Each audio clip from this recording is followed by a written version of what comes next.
आले राज ठाकरे बोलतायत. मनसे अध्यक्ष राज ठाकरे काय म्हणतायत या विजयानंतर आपण पाहूया.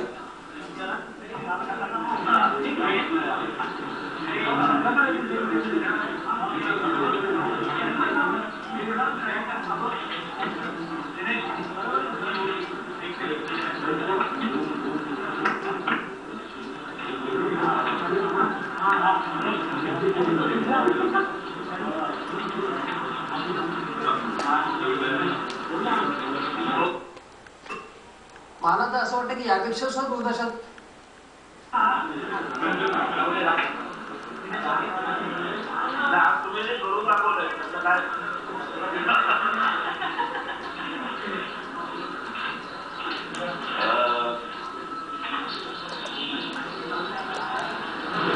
आता या क्षणाला माझ्याकडे सगळे काय आवाज बंद करायचा कोण चांगली पलकेला वगैरे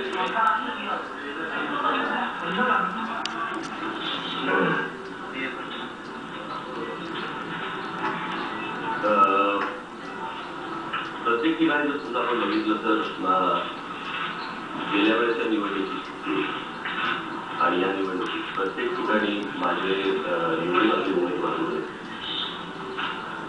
निवडीवाले उमेदवार ते दुप्पट झालेले दिसतात, तिप्पट झालेले दिसतात. आणि याच्याबद्दल मला एक समाधान आहे. दादरमध्ये साथी लग्न राहिले. पुणे आणि नाशिक, मुंबईच्या, पुण्याच्या, नाशिकच्या जनतेला मी खास करून धन्यवाद देईन की त्यांनी जो विश्वास माझ्यावरती ठेवला. तर आम्ही कधी तडा जाऊ देणार नाही. त्यांना जे अपेक्षित आहे त्या प्रकारचं काम माझ्या पक्षाकडनं माझ्याकडनं होईल.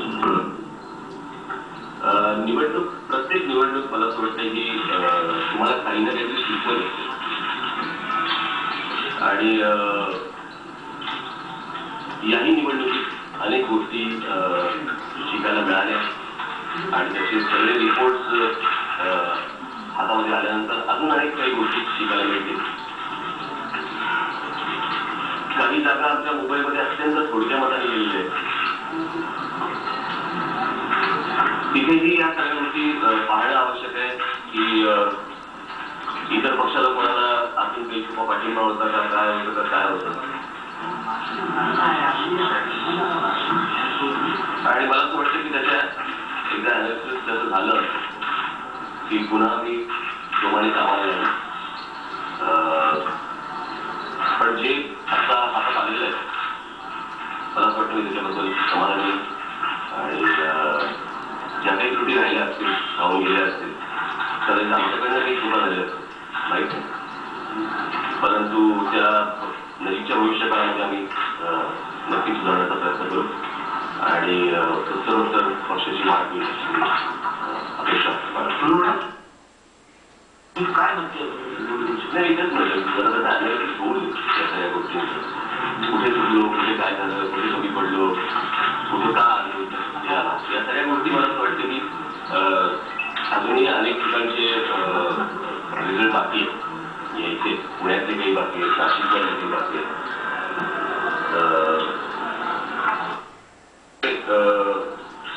तिथे जर 7-8 मागच्या वेळेला 2003 होते. परंतु ठाण्यामधली पण मला पक्ष संघटनात्मक खूपच मोठ्या प्रमाणावरती मला फेरबदल करायला लागणार आहे.